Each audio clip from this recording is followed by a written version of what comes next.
Who's awake? Raise your hand. All right, if you're awake, please move forward. I refuse to give a talk. You guys, if you guys are on the second half, you guys got to come forward. I mean, there's 6 of us. Come forward, please. Thank you.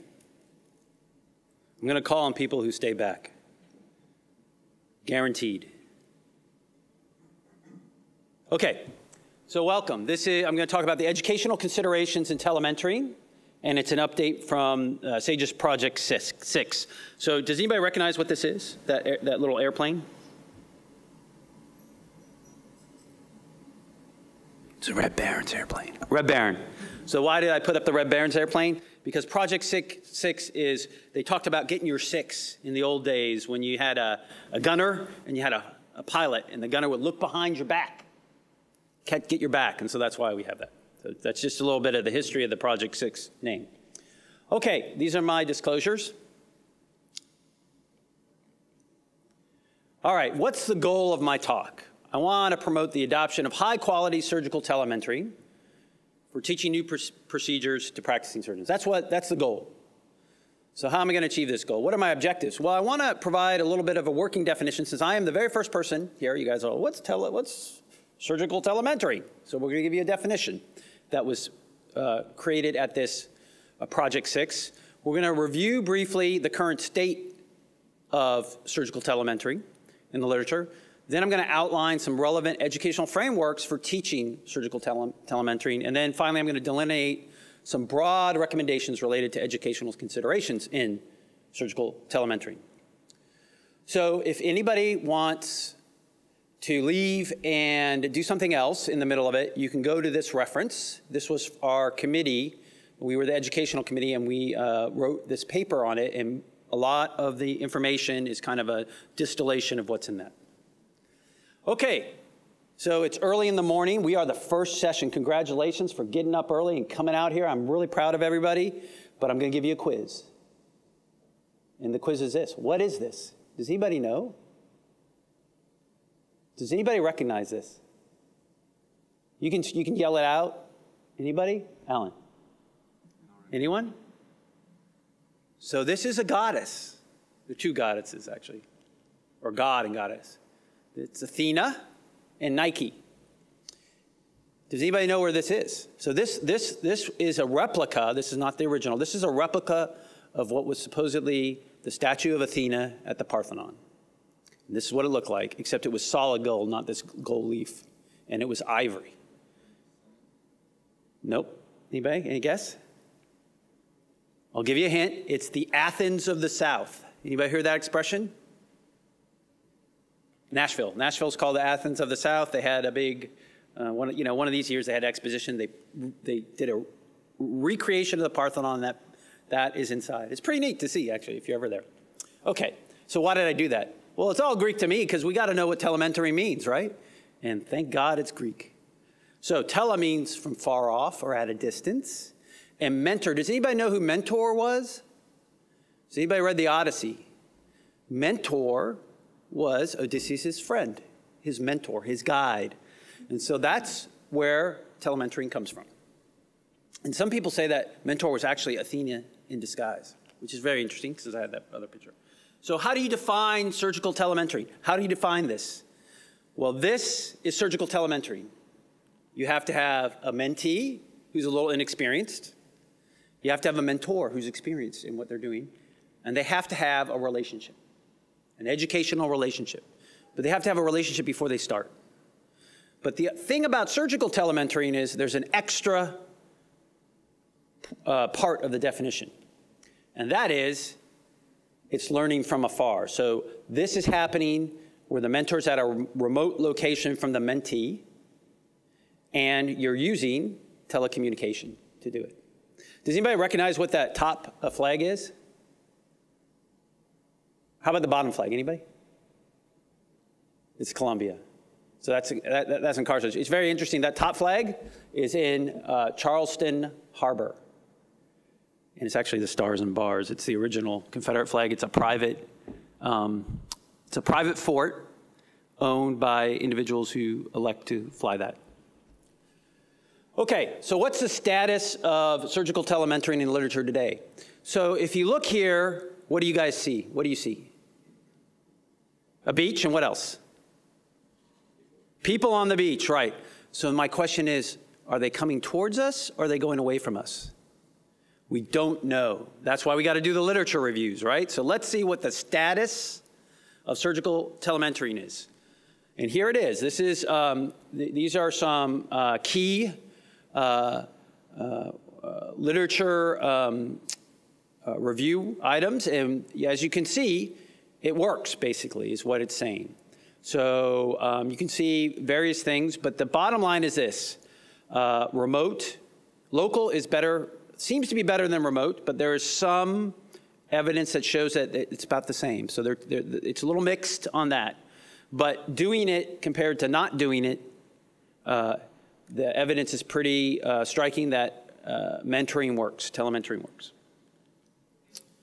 All right, let's talk about some conceptual frameworks for surgical telementory.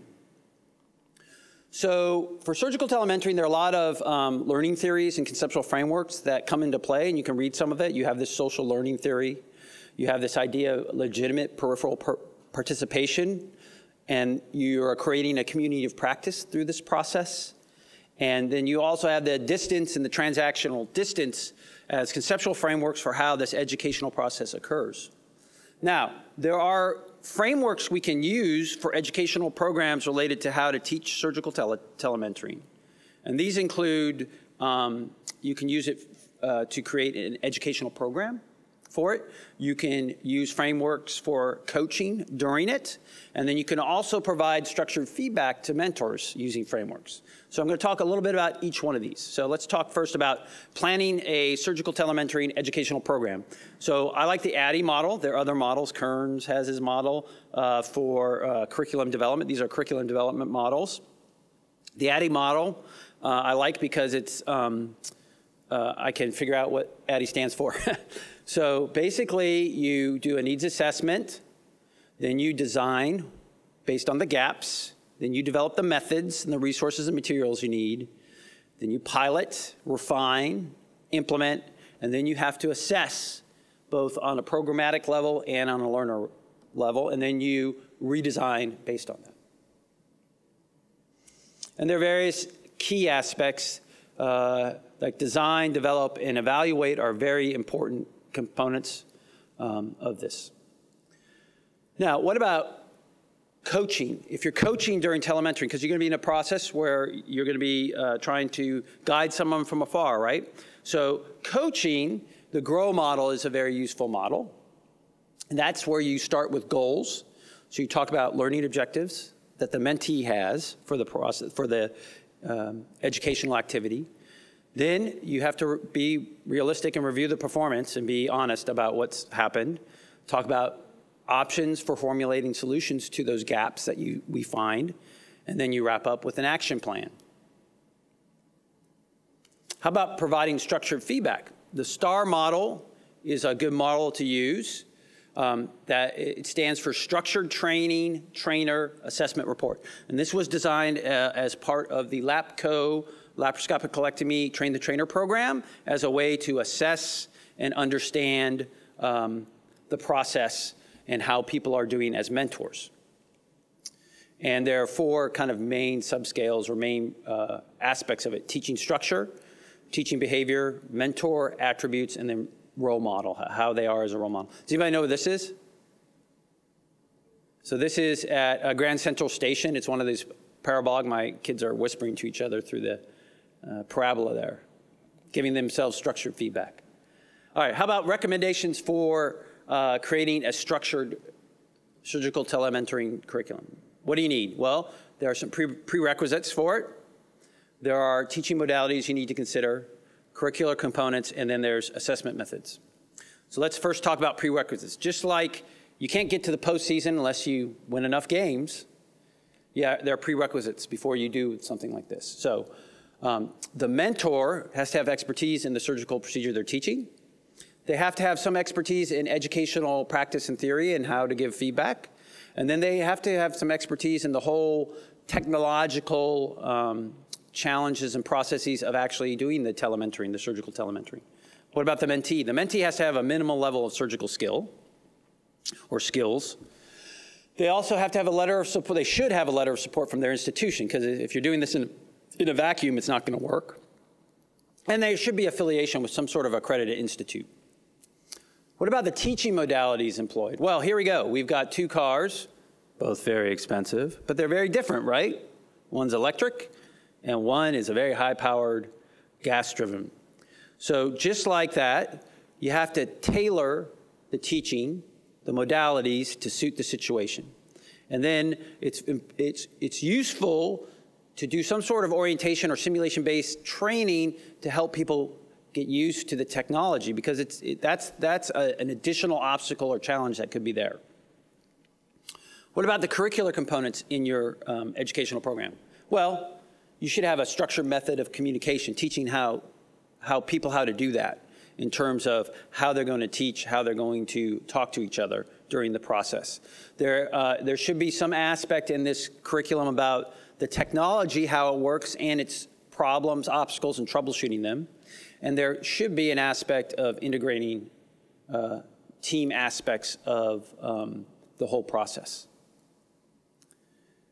This is probably, well, this would be the most important. In my opinion, assessment. You have to have assessment methods that have evidence of validity for the group you're trying to assess. And they can be video-based reviews. Those are actually quite good, right, for surgical telementoring, because you actually, it's a video through which you're communicating. You can do that. You could either have a blinded observer rate the video, or you could do it as a formative coaching kind of aspect. You're going to have some sort of procedure or skills-based assessment instruments. And then even 360 feedback would be good. And then finally, some kind of knowledge-based pre-post session questions would be useful as well. What are some research opportunities in trying to, in education related to surgical telementory? There are lots. You could do trials, randomized controlled trials, or other types of trials. You could create a quality registry and see how that progresses. And what are the issues in the registry as more people use it. You can do qualitative research. You could create e-portfolios for longitudinally following people. And then we need to work on a standard lexicon when we're doing this as well. So in summary, surgical telementoring involves a mentor and a mentee in a relationship using telecommunication over a distance. It has demonstrated effectiveness in the literature. There are numerous frameworks are available for structuring various surgical telementoring educational activities, and prerequisites, teaching modalities, curricular components, and assessment methods are key aspects when you're developing a curriculum. So thank you very much. If you guys are down in New Orleans towards the end of April, beginning of May, come down to Jazz Fest. We'll love to have you. Thank you.